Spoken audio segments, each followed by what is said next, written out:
The engineering design process. The engineering design process is a cycle very similar to the way a scientific method is. Kind of starts with defining a problem. What is the need that some people might have? Uh, it could be anything really, from, we need a car to drive in, to a fun challenge that students might do, like build a spaghetti tower that can be as tall as possible and hold a marshmallow on top. And then once you have the problem defined, you also need to know what are the constraints. These could be time constraints, money constraints, material constraints. They're really just limitations that you have. And then you can start imagining and planning.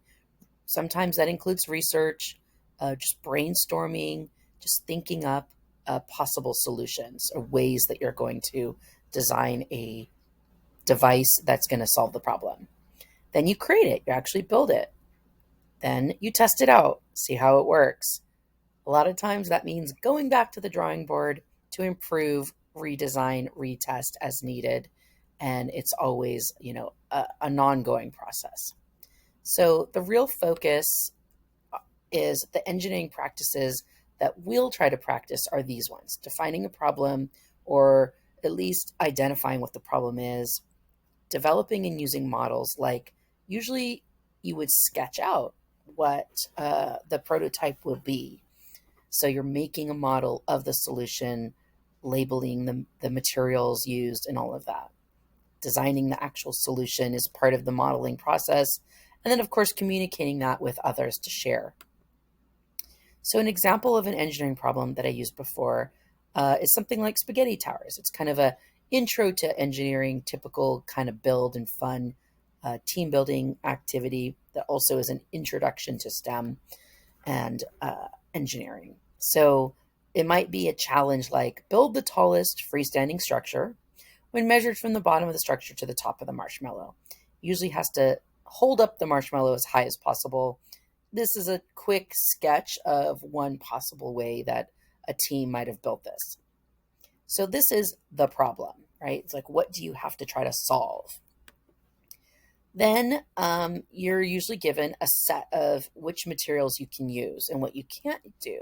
So, strict 20 sticks of uncooked spaghetti, 1 marshmallow, 3 feet of masking tape and scissors. These are your constraints, or at least part of your constraints, that you only have these materials. You can't just use whatever you want. So there are limitations. Then there might be additional instructions, like teams will have 15 minutes to build their structure. Those are additional constraints. The entire marshmallow must be on top of the structure. So that's a criteria for success. It's like, this is how you know you did what you needed to do. Teams can use as many or as few supplies as they want, but no additional items can be used. So this is more constraints in a sense that these are the only supplies you can use and you can't use anything else, right? And then at the end of the challenge, no one will be touching the structure and it can't be leaning. So these are more like criteria for success again.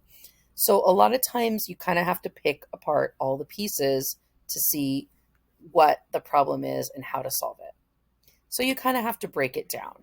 And usually this would be part of your step that you're working through when you start to brainstorm. What is the problem? The tallest tower has to hold a marshmallow. What are my constraints? I have to use only these supplies and this time frame.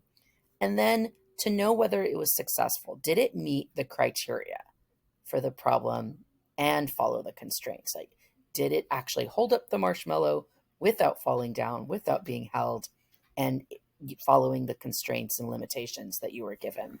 And that's how you know if it was successful or not. So you're going to have some different problems. This is just an example. And really, you're mostly just designing what you think the solution might be.